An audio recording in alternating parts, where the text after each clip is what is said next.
Praise the Lord. आप सबको जय मसीह की। मैं परमेश्वर का धन्यवाद देता हूं आज की सुबह दिखाने के लिए। एक और दिन परमेश्वर ने हम सबके जीवन में जोड़ दिया। हम परमेश्वर को कोटि कोटि धन्यवाद दें।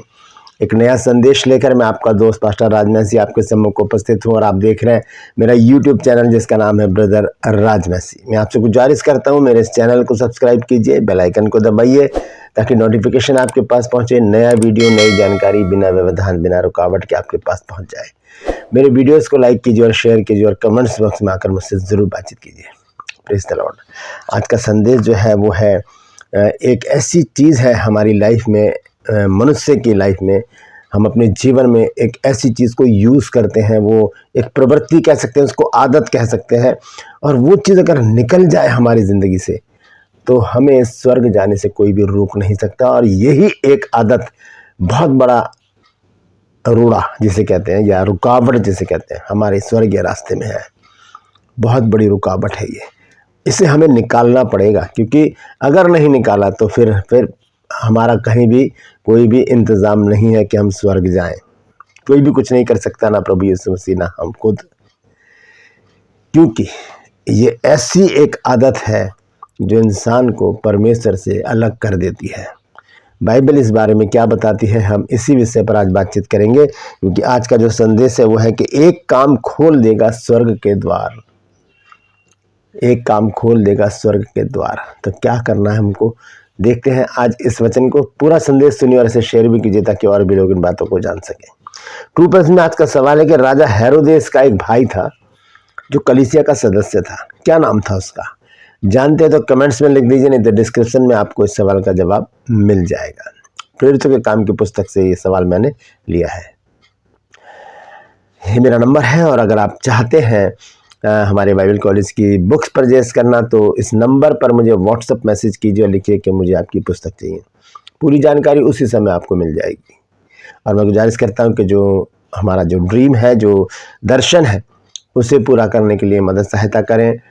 प्रार्थना में लगे रहें, क्योंकि प्रार्थना के द्वारा बहुत बड़े बड़े काम होते हैं, बहुत बड़े बड़े काम होते हैं। तो प्रार्थना करते रहें। यदि आप परमेश्वर आपके मन में कुछ डालते तो ज़रूर आगे आएँ ताकि हम इस काम को जल्दी से जल्दी शुरू करें। Praise the Lord. आइए एक छोटी सी प्रार्थना करते हैं, उसके बाद आज के वचन में चलेंगे। प्रभु जी, मैं धन्यवाद देता हूँ आज की सुबह दिखाने के लिए और विनती निवेदन प्रार्थना करता हूँ प्रभु, आज के वचन को भी शेयर करने मेरी मदद सहायता कर। मेरे होठों को, मेरे दिल दिमाग को छूकर ब्लेस कर। मेरी आत्मा और मेरा शरीर तेरे ही कब्जे में रहे, ताकि बोलने वाला मनुष्य नहीं बल्कि तेरा आत्मा हो। जो भी गुण भेद की बातें आज के इस वचन में छिपी हैं वो हम पे प्रकट करना, ताकि इन वचनों को हम जाने और उसी के अनुसार अपने जीवनों को व्यतीत करने वाले बन सकें। प्रभु जी, जितने भी लोग इस वचन को देख रहे हैं, सुन रहे हैं, उन सब पर मैं तेरी आशीष बोलता हूँ प्रभु। हर एक को आशीषित कर। हर एक की रोग बीमारी, चिंता, परेशानियों को, दुख तकलीफों को, लड़ाई झगड़े, मनमुटाव, बांझपन, कर्जा, नशा, बेरोजगारी, कमी, घटिया, बुरी बीमारी, तलाक की समस्या हर एक घर से दूर कर दे प्रभु। हर एक परिवार से दूर कर दे प्रभु। हर एक के जीवन से दूर कर दे मेरे प्रभु। प्रभु, मैं जानता हूँ कि तू सब कुछ कर सकता है, तेरी युक्ति में से कोई रुक नहीं सकती। बहुत से लोग खो गए हैं प्रभु, उन्हें भी उनके घरों तक पहुंचा ताकि उन घरों में भी आनंद मनाया जाए। धन्यवाद देता हूं प्रभु, तूने मेरी प्रार्थना को सुनकर ग्रहण किया है।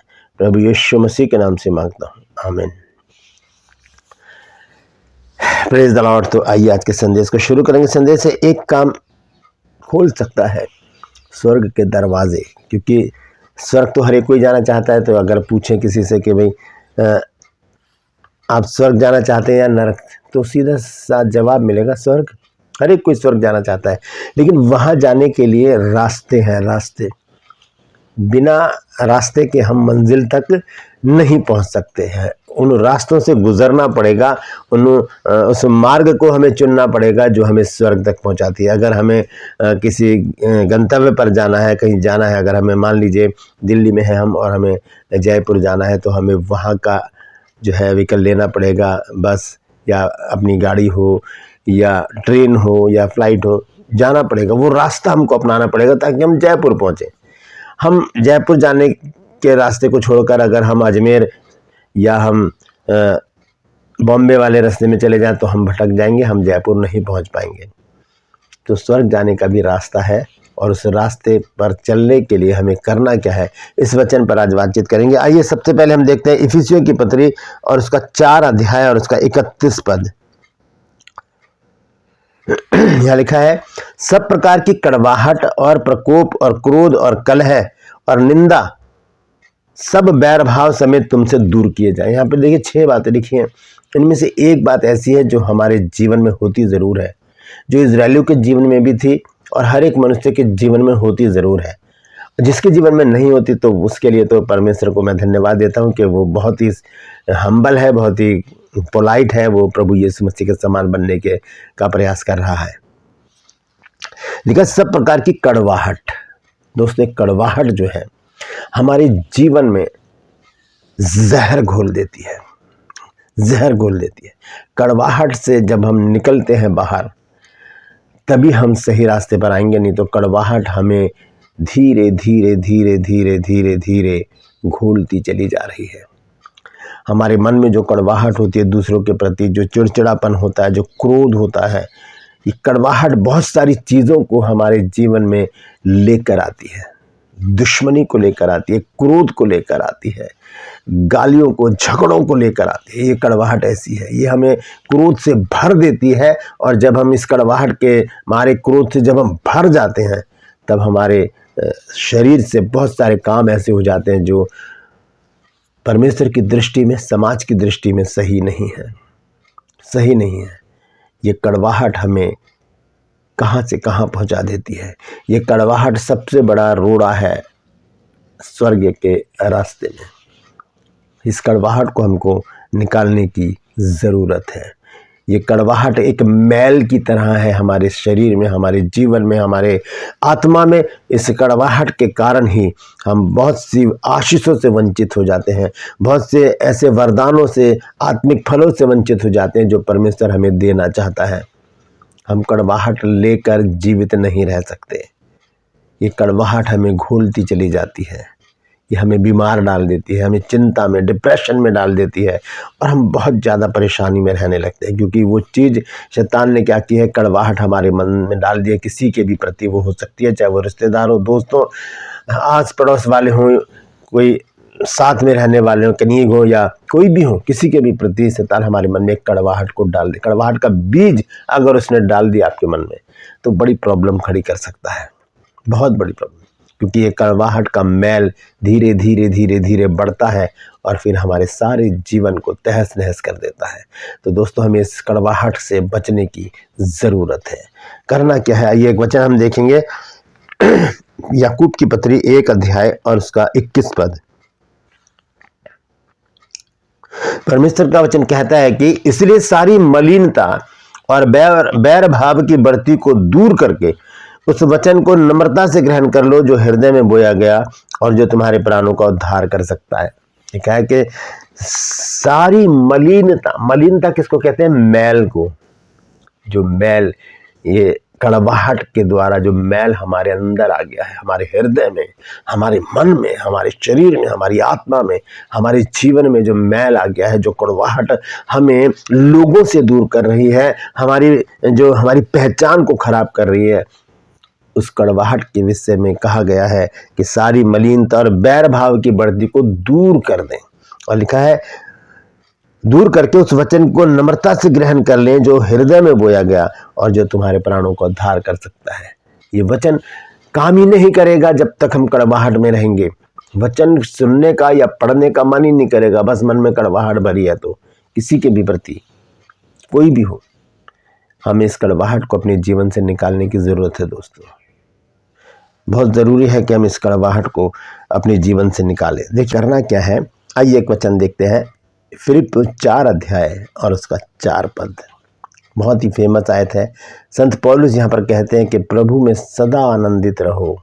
मैं फिर कहता हूँ, आनंदित रहो। जब हम प्रभु में आनंदित रहना शुरू कर देंगे तो दुनिया में कुछ भी होता रहे हमें इससे कोई परवाह नहीं होगी, हम सिर्फ प्रभु में आनंदित रहेंगे। और देखिए आगे क्या लिखा है, बहुत बड़ी बात संत पौलुस ने आगे लिख दी है। क्योंकि हम सिर्फ क्या करते हैं, 4 अध्याय के 4 पद को पढ़ के ही हम वहीं समाप्त कर देते हैं, लेकिन बात तो आगे लिखी है जो बहुत गहराई वाली बात है।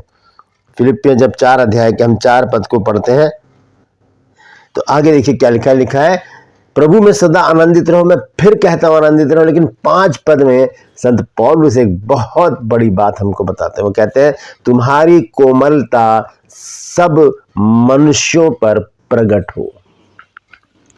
आज्ञा है ये प्रभु की आज्ञा है, परमेश्वर की आज्ञा है। ये बाइबल का वचन वो वचन है जो हमें ये आज्ञा देता है कि कड़वाहट को खत्म कर दें।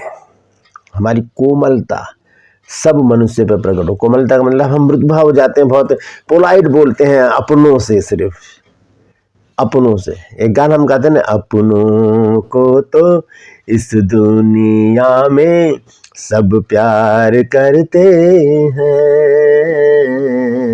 गैरों को भी प्यार करना मसीहा सिखाते हैं। तो ये लिखा है कि तुम्हारी कोमलता सब मनुष्य पर प्रकट हुए। पिछले दिनों मैंने आपको एक कहानी सुनाई थी, वो सच्ची बात है, कहानी नहीं है, सच्ची कहानी है।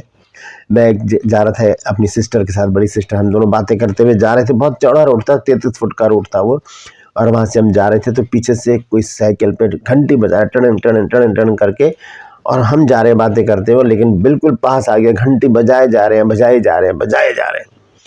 इतना खाली रोड पड़ा है, वो वहाँ से निकल सकते थे। मैं बहुत गुस्से में आ गया। मैंने कहा इतनी जगह पड़ी है भाई, घंटी पे घंटी बजा। मैं गुस्से में मुड़कर देखा तो देखा मेरे बड़े भाई थे, वो ये संबोधित करना चाहते कि मैं पीछे आ रहा हूँ, पीछे मुड़ के देखो मैं भी हूँ पीछे। सारा गुस्सा खत्म हो गया, सारा गुस्सा काफुर हो गया, क्योंकि तो मेरा भाई है। कहाँ गई वो कड़वाहट जो मेरे अंदर भर दी थी शैतान ने कि ये तुझे इरिटेट कर रहा है, इससे निमट। लेकिन जब मैंने मुड़कर देखा तो मेरा भाई था। कि अगर और कोई होता तो बहुत बड़ा झगड़ा हो जाता। तो ऐसे ही तो होता है कि हम क्या करते हैं, सिर्फ अपनों के प्रति ही हम कोमल होते हैं, अपनों के ही प्रति हम मृदुभाव होते हैं। हम लोग, अब यहाँ पर लिखा है कि तुम्हारी कोमलता सब मनुष्यों पर प्रकट हो। सब पर, कोई भी हो वो, चाहे हमारा दुश्मन बैरी क्यों ना हो, उस पर हमारी कोमलता प्रकट होनी चाहिए। अब मैं मुड़ के देखा तो मेरा भाई है, मैं तो बिल्कुल पोलाइट हो गया, मुस्कुरा दिया। मैं कोई और होता तो मैं मुस्कुराता, मैं तो उसको बहुत कुछ बोलता कि यार दिखाई नहीं दे रहा, इतनी जगह, यहाँ से निकलो आप, लड़ाई हो जाती वहाँ पर। लेकिन ऐसा नहीं हुआ क्योंकि मेरा भाई था। इसी तरह से हम सबको अपना भाई, अपनी बहन समझे और उनके साथ वैसा ही व्यवहार करें। क्रोधित ना हो, कड़वाहट में ना आए, क्योंकि परमेश्वर का वचन कहता है कि जलजलाहट को छोड़ दे क्योंकि इससे बुराई निकलेगी। क्रोध से परे रहे और जलजलाहट को छोड़ दे क्योंकि इससे बुराई ही निकलेगी। क्रोध और जलजलाहट ये कड़वाहट को पैदा करते हैं और फिर इससे बुराइयां निकलती हैं, और जब बुराइयां निकलेंगी तो हम पवित्र नहीं रहेंगे, हम अपवित्र हो जाएंगे। तो संत पौलुस यहाँ कहते हैं कि तुम्हारी कोमलता सब मनुष्यों पर प्रकट हो कि प्रभु निकट है। हमारी कोमलता सिर्फ अपनों पर नहीं, सब मनुष्यों पर प्रकट होनी चाहिए। यही है स्वर्ग जाने का सबसे बड़ा रास्ता, यही है। ये काम अगर हम करेंगे तो स्वर्ग जाने से हमें कोई भी रोक नहीं सकता। कड़वाहट हमें रोक देगी, लेकिन हमारी कोमलता हमारे को पुश करेगी। कहाँ जाने के लिए? स्वर्ग में जाने के लिए। लिखा है तुम्हारी कोमलता सब मनुष्य पर प्रकट हो। दूसरी चीज एक और, आखिरी में एक वचन पढ़ेंगे, इब्रानियों की पत्री 12 अध्याय का 14 पद। लिखा है सबसे मेल मिलाप रखने और उस पवित्रता के खोजी हो जिसके बिना कोई प्रभु को कदापि नहीं देखेगा। कभी नहीं देख सकते हम जब तक हम कड़वाहट में रहेंगे। देखने का मतलब क्या है? परमेश्वर को देखने का मतलब क्या कहा गया है यहाँ? लिखा सबसे मेल मिलाप रखने और उस पवित्रता के खोजी हो जिसके बिना कोई प्रभु को कदापि नहीं देखेगा। मतलब कहा स्वर्ग में नहीं देख पाएंगे, नहीं जा पाएंगे हम जब तक हम कड़वाहट से भरे रहेंगे।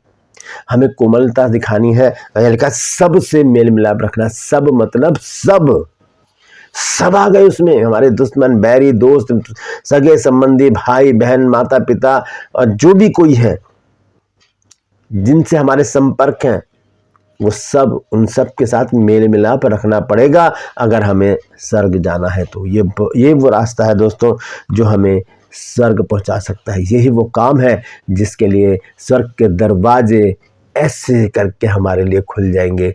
जब हम कोमल स्वभाव के हो जाएंगे, जब हम सबसे मेल मिलाप रखेंगे, प्यार से रहेंगे, किसी के प्रति हमारे मन में कड़वाहट नहीं होगी, हम एक अच्छा जीवन जीना शुरू कर देंगे। परमेश्वर का वचन हमें कहता है कि सबसे मेल मिलाप रखने और उस पवित्रता की खोजी हो जिसके बिना कोई परमेश्वर को कदापि नहीं देखेगा। दोस्तों, अगर हम परमेश्वर को देखना चाहते हैं तो आज ही इस कड़वाहट को अपने हृदय से निकाल दें।